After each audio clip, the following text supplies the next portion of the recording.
Welcome to the second episode of our Victor Pasmore Gallery virtual visits.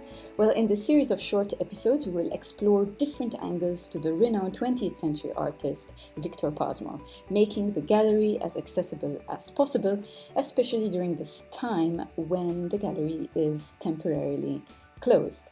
Now, in this episode, we will take a look at what Victor Pasmore referred to as the independence of painting.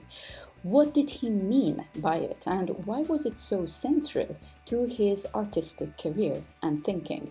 So central, in fact, that it is also at the core of the statement you are greeted with the moment you step inside the gallery. Because to construct from within is also to bestow the object, or the painting in this case, with a degree of freedom and independence from what is on the outside. The kind of works that we do find in the gallery, produced at a time when Victor Pasmore was living in Malta between the 60s and the 90s, are in fact of the very same nature as those which led art historian Herbert Reed to dub Pasmore's contribution to art as the most revolutionary event in post-war British art, and this was back in 1948. But you may ask, what exactly about them makes them revolutionary? Well, to understand this, we also have to take a look at where Pasmore was coming from. The works in this gallery only provide us with the tail end of the story, and since Pasmore's artistic journey was one of continuous development and exploration, we have to necessarily consider those earlier fundamental steps.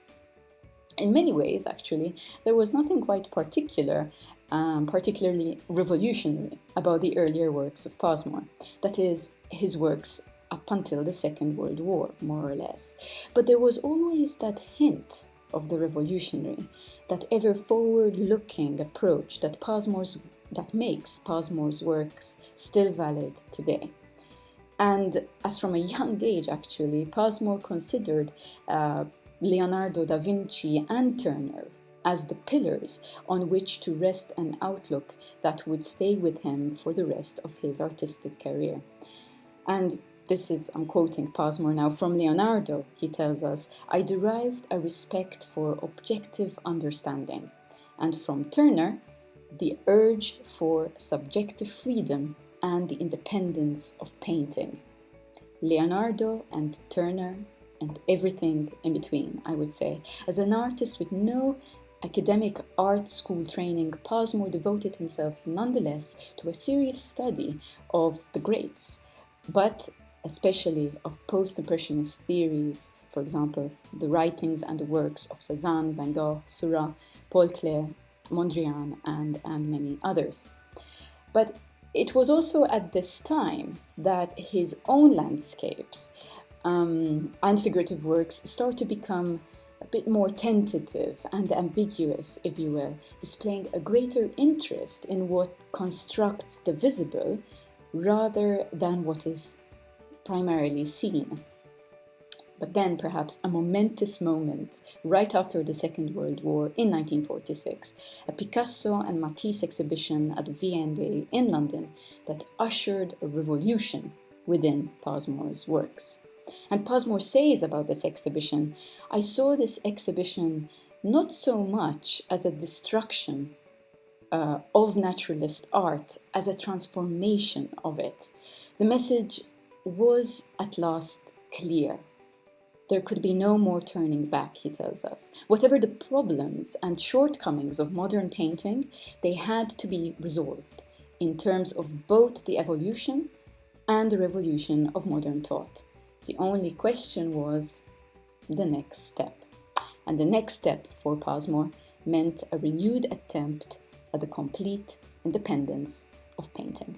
Perhaps the most significant factor about this new approach to painting and sculpture, completely free from natural representation, is the fact that it provides a completely new and more dynamic relationship between the work of art, the artist, and the spectator. So that was a clip from a documentary called The Artist Speaks back in 1951. Well, there is much to say indeed about this relation between the object, the artist, and the viewer, but we will unpack all that in the forthcoming episodes.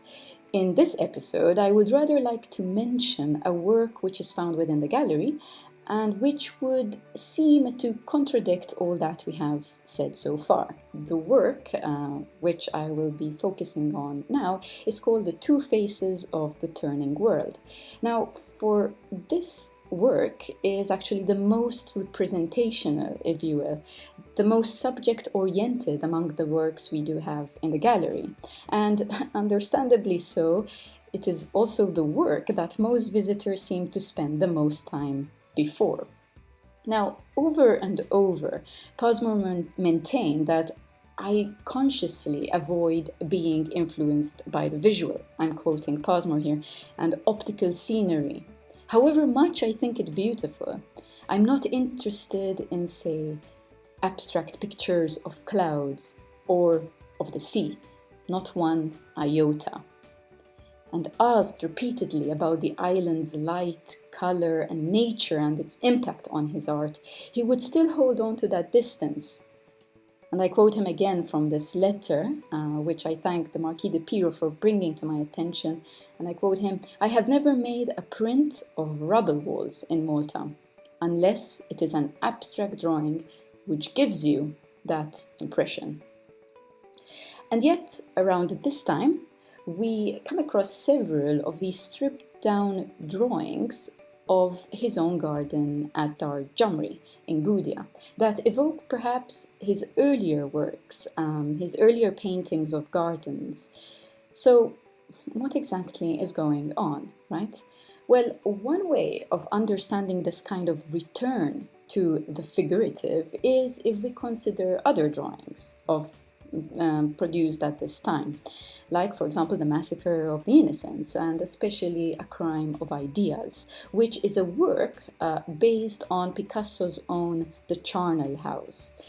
This copy, or rather free translation, as Pasmore calls it, was, and I quote him here again, inspired by the desire to preserve the original image, the loss of which demonstrates the price which had to be paid for the modern demand for subjective independence, end quote. Well, in a way, these rather late drawings seem to throw a light on Pasmore's own long and patient exploration, a development that is built on processes rather than on the effects and causes of nature. These works seem to uncover, therefore, that original layer that was lost in the process of a constructive, spontaneous, and free approach, in search, of course, of the independence of painting. But, paradoxically, it is also a destructive one in search of that very same independence. Well, interestingly, in this work that you see on your screens, Pasmore's signature, his identity, therefore, as an artist and as an individual, hangs precisely in the balance. So, I will leave you with this thought, and with this conclude this episode and look forward to the next one. But until then, I do encourage you to stay tuned and to stay safe.